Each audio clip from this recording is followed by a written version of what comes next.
अच्छा, मनीष कश्यप समझिए कि आखिरी बार उनका जो वीडियो था वो अपनी माँ के साथ जो वीडियो बनाए थे, वो कहे थे कि मैं जा रहा हूँ, आप लोग मेरी माँ की आंखों में आंसू मत आने देना। और आज के समय में वही माँ रो रही है, भाई तड़प रहा है, उनके बड़े पापा। माँ की ममता है, जाहिर सी बात है, किसी की भी माँ हो तो वो उसकी आंखों में आंसू होगा। लेकिन क्या मनीष कश्यप जी के इतने बेटे हैं? आप देख रहे हैं कि हम सब बेटे हैं मनीष कश्यप जी के माँ के, ठीक है, मनीष कश्यप जी की माँ के हम सब बेटे हैं, उनके भाई हैं। और मैं उस माँ से कहना चाहता हूँ कि घबराना नहीं, हिम्मत नहीं हारना है। ये बिहार का एक एक बच्चा बच्चा आपका बेटा है माँ, और आंसू बहाने की जरूरत नहीं। शेर गया था जिस दहाड़ से, उसके उस दुगनी गति से शेर लौटेगा भी और बिहार की बात भी करेगा। बहुत सारे लोग ऐसे हैं जो अभी भी कहते हैं कि मनीष कश्यप जो है वो जातिवाद करता है। बताइए कि मनीष भाई के द्वारा बहुत जगह से लोगों का सहयोग किया जाता है और विद्यालय में जाकर भी उनके द्वारा लैपटॉप कंप्यूटर भी लगवा दिया जाता है। समझिए क्या वो जात पात देखते तो ये करते। जिस स्कूल में मनीष कश्यप ने जो है लैपटॉप लगवाया होगा, उसमें यादव का भी बच्चा पढ़ेगा, भूमिहार का भी पढ़ेगा,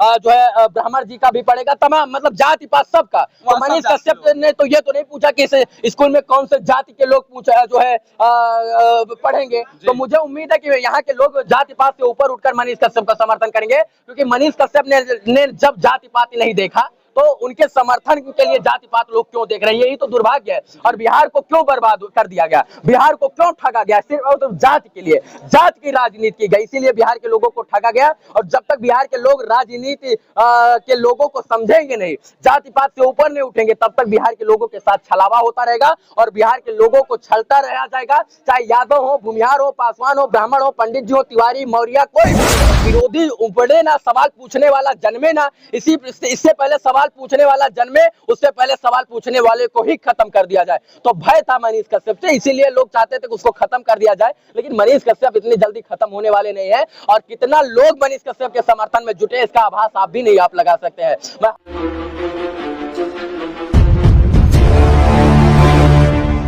उम्मीद है कि मनीष जी जल्द निकल कर आएंगे, लेकिन इस मनीष जी के जेल जाने से हम लोगों को डरने की जरूरत नहीं है।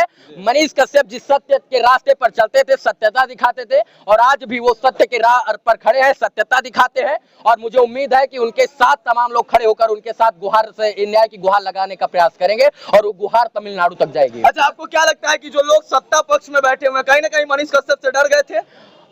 ये नहीं कह सकते हैं। देखिए, ये नहीं कह सकते डर गए, या हो भी सकता है डर गए। अच्छा, डर नहीं तो फिर कर क्यों? फिर डरे इसीलिए ना, तो हो सकता है कि मनीष कश्यप के ऊपर एनएसए तनएसए लगा दिया गया है। तो डर कहीं ना कहीं होता है। जब कोई लड़का आगे बढ़ता है तो थोड़ा बहुत तो डर लगता है। जब मध्यम वर्ग का परिवार का लड़का, फौजी का बेटा जब देश की बात करेगा, बिहार की बात करेगा, तो जाहिर सी बात है कि अनपढ़ लोग को डर तो लगेगा। जब ज्यादा पढ़े लिखे लोग समाज की राजनीति में अच्छा करने का प्रयास करेंगे, समाज को आगे लेकर चलने का प्रयास करेंगे, तो जो गंवार लोग हैं, मंद बुद्धि लोग हैं, जो अनुकंपा पर लोग हैं, वो लोग तो डरेंगे। ये तो सत्य बात है कि आप जब ज्यादा पढ़ लीजिएगा तो गंवार लोग आपसे डरना शुरू कर देंगे। ये बात तो शुरू से हुआ है, त्रेता और द्वापर से चला आया है, तो ये कोई नया नहीं है। डरना स्वाभाविक था, और जब तक डर नहीं होगा तब तक संविधान अच्छे से नहीं चलेगा, देश अच्छे से नहीं चलेगा, राजनेता राजनीति अच्छे से नहीं करेंगे, इसलिए डरना भी जरूरी है। अच्छा भैया, जिस राजनेता की बात आप कर रहे हैं भैया, जो राजनेता है, बहुत सारे ऐसे भी राजनेता होते हैं जिनके ऊपर तरह तरह के आपराधिक मामले भी दर्ज होते हैं, लेकिन उनको पुलिस नहीं उठा के ले जाती है, उनके ऊपर कोई कार्रवाई नहीं होता है। उनके ऊपर एनएसए लगना चाहिए, उनके ऊपर एनएसए नहीं लगता है। यही तो दुर्भाग्य है ना। देखिए, सबसे बड़ी चीज मैंने क्या बोला, अनुकंपा पर जब चीज मिलती है तो लोग उसका महत्व नहीं समझता है। आपके घर में अगर सब कुछ है, सब कुछ है, तो आपको उसका महत्व समझ में नहीं आएगा। लेकिन जब आप यहाँ से निकलिएगा और कोई आपका पीछा करने लग जाएगा तो आपको डर भी सताने लगेगा, यार ये तो हमारा पीछा कर रहा है, ये तो हमारी कुर्सी छीन लेगा। तो इसी चीज का तो डर था। तो विरोधी उपड़े ना, सवाल पूछने वाला जन्मे ना। इससे पहले सवाल पूछने वाला जन्मे, उससे पहले सवाल पूछने वाले को ही खत्म कर दिया जाए। तो भय था मनीष कश्यप से, इसीलिए लोग चाहते थे कि उसको खत्म कर दिया जाए। लेकिन मनीष कश्यप इतनी जल्दी खत्म होने वाले नहीं है। और कितना लोग मनीष कश्यप के समर्थन में जुटे, इसका आभास आप भी नहीं आप लगा सकते हैं। मैं हर एक जिले में जाता हूं और मनीष कश्यप के बारे में जब कोई पूछता है तो मेरा दिल दहल जाता है। मैं क्या जवाब दूं कि मनीष कश्यप कब तक आएंगे? लेकिन इस उम्मीद के साथ देता हूं कि इस देश की न्यायपालिका पर हमको भरोसा है। 3-4 महीने के अंदर मनीष कश्यप जेल से बाहर आ जाएंगे, यही मैं बताता हूं। और मैं बताता हूं कि इस देश की न्यायपालिका न्याय पद्धति पर भरोसा रखना चाहिए, लेकिन सबको साथ देने की आवश्यकता है और अब साथ देने का समय भी आ गया है। अच्छा भैया, बात बताइए, आप ये पत्रकारिता के नाम पे उटपटांग सवाल करने वाले के लिए आप क्या कहना चाहिएगा? बस यही कहेंगे कि भाई जो है अच्छा कीजिएगा तो आपका सहयोग होगा मनीष कश्यप की तरफ है, नहीं तो विरोध करने वाले तो बहुत सारे लोग हैं। कितना लोग देखता है हमको तो पसंद नहीं है, बहुत सारे विरोधी भी है। मुझे नहीं पता, उठ पटांग सवाल करके जो है सिर्फ और सिर्फ व्यूज के लिए काम कीजिएगा तो मिट्टी में मिल जाइएगा। मान के लिए काम कीजिए, सम्मान के लिए काम कीजिए, बिहार के लिए काम कीजिए, जनता के लिए काम कीजिए, उस दिन आपका भविष्य उज्जवल अच्छा होगा। भैया, बहुत सारे लोग ऐसे हैं जो अभी भी कहते हैं कि मनीष कश्यप जो है वो जातिवाद करता है। बताइए कि मनीष भैया के द्वारा बहुत जगह से आए लोगों का सहयोग किया जाता है और विद्यालय में जाकर भी उनके द्वारा लैपटॉप कंप्यूटर भी लगवा दिया जाता है। समझिए क्या वो जात पात देखते तो ये करते। जिस स्कूल में मनीष कश्यप ने जो है लैपटॉप लगवाया होगा उसमें यादव का भी बच्चा पढ़ेगा, भूमिहार का भी पढ़ेगा, जो है ब्राह्मण जी का भी पढ़ेगा, तमाम मतलब जाति पात सबका। तो मनीष कश्यप ने तो ये तो नहीं पूछा कि इस स्कूल में कौन से जाति के लोग पूछा जो है पढ़ेंगे। तो मुझे उम्मीद है कि यहाँ के लोग जाति पात से ऊपर उठकर मनीष कश्यप का समर्थन करेंगे, क्योंकि मनीष कश्यप ने जब जाति पात नहीं देखा तो उनके समर्थन के लिए जाति पात लोग क्यों देख रहे हैं, यही तो दुर्भाग्य है। और बिहार को क्यों बर्बाद कर दिया गया, बिहार को क्यों ठगा गया, सिर्फ और तो जाति के लिए, जाति की राजनीति की गई, इसीलिए बिहार के लोगों को ठगा गया। और जब तक बिहार के लोग राजनीति के लोगों को समझेंगे नहीं, जाति पात से ऊपर नहीं उठेंगे, तब तक बिहार के लोगों के साथ छलावा होता रहेगा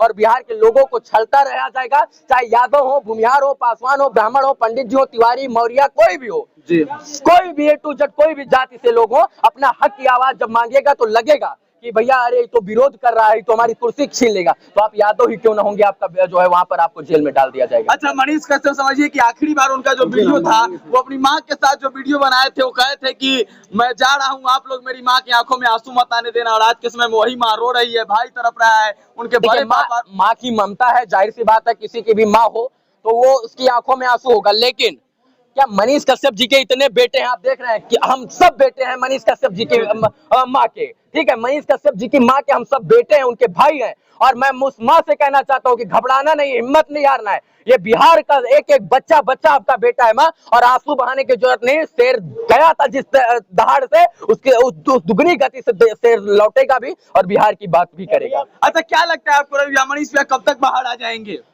देखिए, हम उम्मीद, हमको न्यायपालिका पर भरोसा है, इस देश के संविधान पर भरोसा है। हमको उम्मीद है कि 2-3 महीना में मनीष कश्यप जी हम लोगों की आवाज उठाने के लिए, बुलंदियों के लिए, जो है हम लोगों की बात करने के लिए यहाँ पर वापस। और उन लोगों को क्या कहना चाहेंगे जो आज के समय में भी मनीष कश्यप का विरोध करते हैं? वो लोगों को यही कहूंगा कि यहाँ आकर आए देखिए कि मनीष कश्यप के घर का एक भी इंसान आज यहाँ पर अभी नहीं है, इस वक्त पहले था, फिर भी यहाँ पर 250 से 300 लोग एकत्रित हैं। अगर सोचिए कि डंका बजाकर इस रैली को एकत्रित किया जाएगा तो बिहार का देश के अन्य अन्य प्रांतों से लोग आने का काम करेंगे। अच्छा, ये रैली चंपारण से आगे भी बढ़ेगी? बिल्कुल बढ़ेगी, 3800 जिलों में जाएगी, बिहार के हर एक जिले में जाएगी और मनीष कश्यप की कहानी और उनके लिए आशीर्वाद लेने का प्रयास हर एक जिले में किया जाएगा। पटना हाई कोर्ट के वकील जो है शिवनंदन भारती, उनका कहना है कि इस प्रदर्शन से कोई खास लाभ नहीं मिलने वाला। देखिए, प्रदर्शन से सच में कोई खास लाभ नहीं होता है, लेकिन हमने कहा कि ये प्रदर्शन नहीं है, ये आशीर्वाद यात्रा है। हम लोग बोरा भर भर कर आशीर्वाद ले रहे हैं उन माताओं से, उन बहनों से जो मनीष कश्यप को चाहने वाले थे। देखिए, लेकिन इस देश के संविधान ने आंदोलन करने का,